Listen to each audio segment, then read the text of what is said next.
ಜನವರಿ ಶುರುವಾಯ್ತು ಅಂತಂದ್ರೇ ಸಂಕ್ರಾಂತಿ ಹಬ್ಬದ ತಯಾರಿನೂ ಶುರುವಾಗಿ ಹೋಗುತ್ತೆ. ಎಳ್ಳು ಬೆಲ್ಲ ರೆಡಿ ಮಾಡೋದಕ್ಕೆ ಬೆಲ್ಲ ಕೊಬ್ಬರಿ ಎಲ್ಲ ಹೆಚ್ಚಿ ಬಿಸಿಲಲ್ಲಿ ಚೆನ್ನಾಗಿ ಒಣಗಿಸಿ ರೆಡಿ ಮಾಡ್ತಾ ಇರ್ತೀವಿ. ಇದೆಲ್ಲದ್ರ ಜೊತೆಗೆ ತುಂಬ ಮುಖ್ಯವಾದ ಇನ್ನೊಂದು ಸಂಕ್ರಾಂತಿ ಹಬ್ಬದ ತಯಾರಿ ಅಂದರೆ ಸಕ್ಕರೆ ಅಚ್ಚು ಮಾಡೋದು. ಸಕ್ಕರೆ ಅಚ್ಚು ಅಂತಂದ್ರೇ ನನಗೆ ಬರೀ ಚಿಕ್ಕ ವಯಸ್ಸಿನ ನೆನಪೇ ಜಾಸ್ತಿ ಬರುತ್ತೆ. ನಾವು ಚಿಕ್ಕವರಿದ್ದಾಗ ಮನೆಯವರೆಲ್ಲ ಸೇರಿಕೊಂಡು ಹೇಗೆ ಸಕ್ಕರೆ ಅಚ್ಚು ಮಾಡೋರು ಮತ್ತು ಕಸಿನ್ಸ್ ಜೊತೆ ಎಲ್ಲ ಸೇರಿ ಆಡಿದ್ದು ಇಂಥ ನೆನಪುಗಳೇ ಹೆಚ್ಚಾಗಿ ಬರುತ್ತೆ ನನಗೆ. ನೆನ್ನೆ ದಿನ ಅಮ್ಮನ ಮನೆಗೆ ಹೋಗಿದ್ದೆ ಸಕ್ಕರೆ ಅಚ್ಚು ಮಾಡ್ಕೊಂಡು ಬರೋಣ ಅಂತ ಹೇಳಿ.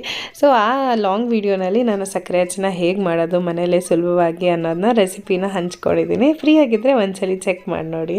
3 ತಲೆಮಾರುಗಳು ಸೇರಿ ಮಾಡಿದಂಥ ಸಕ್ಕರೆ ಅಚ್ಚು ಅಂದರೆ ನಮ್ಮಮ್ಮ, ನಾನು ಮತ್ತು ಸಮನ್ವಿ 3 ಜನ್ರೇಷನ್ ಅವರು ಇದ್ದೀವಿ. ಇಷ್ಟು ಜನನೂ ಸೇರಿ ಸಕ್ಕರೆ ಅಚ್ಚು ಮಾಡಿದ್ವಿ. ಸಮನ್ವಿ ಅಂತೂ ಸಕ್ಕರೆ ಅಚ್ಚು ಮಾಡೋದು ನೋಡಿ ತುಂಬಾ ಖುಷಿ ಆಯಿತು. ಅಚ್ಚುಗಳನ್ನ ತೆಗೆದಾಗ ಅವಳಿಗೆ ಆಗ್ತಿದ್ದದ್ದು ಖುಷಿ ಅಂತೂ ನೋಡೋಕೆ ನಮಗೆ ತುಂಬ ಖುಷಿ ಅನಿಸ್ತಾ ಇತ್ತು.